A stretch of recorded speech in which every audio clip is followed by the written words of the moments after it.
नाज़रीन, आपको सीधा ले चलते हैं अखिलेश यादव की प्रेस कॉन्फ्रेंस में। अपनी बात रखनी थी। इलाहाबाद यूनिवर्सिटी के छात्रों और छात्र संघ के अध्यक्ष जो अभी हाल में ही चुने गए थे, उदय यादव,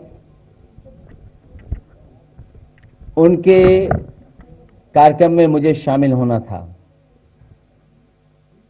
इलाहाबाद यूनिवर्सिटी का नाम केवल उत्तर प्रदेश में नहीं बल्कि देश में उसका एक अपना स्थान है। इलाहाबाद यूनिवर्सिटी को ही ऑक्सफोर्ड भी कहा जाता है कि भारत का, और खासकर ईस्ट हमारे उत्तर प्रदेश के हिस्से का ऑक्सफोर्ड है। मुझे दुख है इस बात का कि जिन छात्रों ने बहुत तैयारी की थी और कई दिनों से लगातार तैयारी कर करके उस कार्यक्रम में शामिल होकर के, और हमें भी मौका मिलता अपनी बात रखने का, लेकिन सरकार का मन साफ नहीं रहा, सरकार की नीयत साफ नहीं रही। मैं आपको बताना चाहता हूं कि इलाहाबाद का यूनिवर्सिटी का कार्यक्रम मैंने बहुत महीनों पहले भेज दिया था। ये सबसे पहला कार्यक्रम इलाहाबाद यूनिवर्सिटी का, जिस समय अध्यक्ष छात्र संघ करके जीत करके आए थे, तो 27 दिसंबर उस तारीख को कार्यक्रम मैंने भेजा था। 27 दिसंबर को, 27 दिसंबर का कार्यक्रम है ये। 27 दिसंबर को पहला कार्यक्रम भेजा गया था,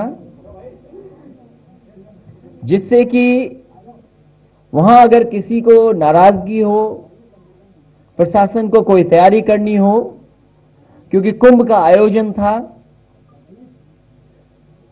छात्र संघ के अध्यक्ष खुद वहां के प्रशासनिक अधिकारियों से मिलकर के, यूनिवर्सिटी के तमाम अधिकारियों से और वाइस चांसलर से भी मिलकर के उन्होंने बातचीत की, और उन्होंने जब मुझे तारीख दी तो इसीलिए जानबूझ करके पहले कार्यक्रम भेज दिया, जिससे कि अगर कोई शिकायत होगी, अगर कार्यक्रम नहीं हो सकता है तो उसकी जानकारी मिल जाएगी। उसके बाद पूरा डिटेल प्रोग्राम जो था वो 2 तारीख को भेज दिया गया था। 2 तारीख को कार्यक्रम भेजा गया, फरवरी को। वो पहला कार्यक्रम भेजा गया था 27 दिसंबर को, जो पिछला साल गुजर गया उस समय। और फिर आज फिर कार्यक्रम भेजा। आप में से बहुत सारे साथी जानते होंगे, भारतीय जनता पार्टी और उनके जितने सहयोगी हैं, वो इस चुनाव को, इलाहाबाद यूनिवर्सिटी के चुनाव को अपना चुनाव मान रहे थे।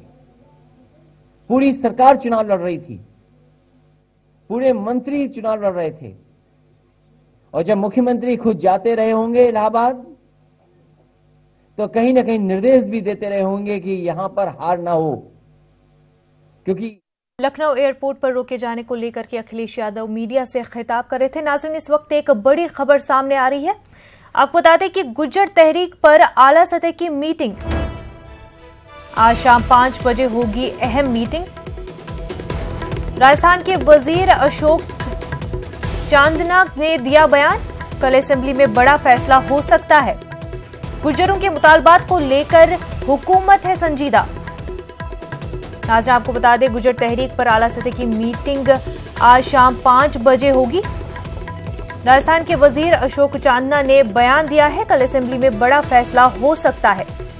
गुज्जरों के मुतालबात को लेकर हुकूमत संजीदा है। आपको बता दें कि आज गुज्जर आंदोलन का 5वां रोज था।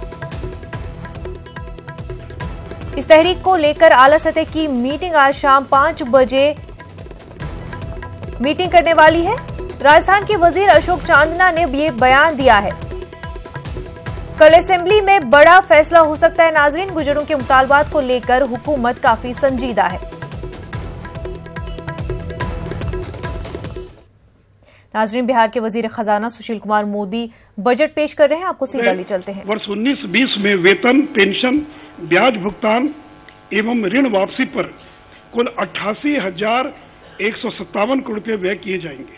इसमें वेतन पर 24,538 करोड़, प्राइमरी से लेकर विश्वविद्यालय के शिक्षकों, कर्मचारियों एवं अन्य कर्मियों के वेतन अनुदान पर 24,064 करोड़, संविदा कर्मियों के वेतन हेतु 3,138 करोड़, पेंशन हेतु 18,457 करोड़, ब्याज भुगतान हेतु 10,723 करोड़ और ऋण वापसी पर 7,235 करोड़, यानी कुल मिलाकर 88,157 करोड़ हम वेतन के लिए जो अनुदान, पेंशन आदि पर हम खर्च करेंगे।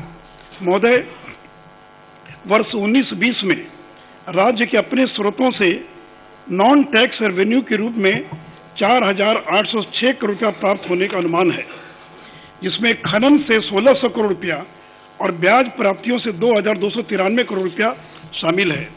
उसी प्रकार 2019-20 में ओन टैक्स रेवेन्यू के रूप में 33,800 करोड़ रुपया प्राप्त होने का अनुमान है, जिसमें 25,500 वाणिज्य कर से, 4,700 करोड़ स्टैंप एवं निबंधन शुल्क, 2,500 करोड़ परिवहन एवं 1,100 करोड़ रुपया भू राजस्व से प्राप्त होगा।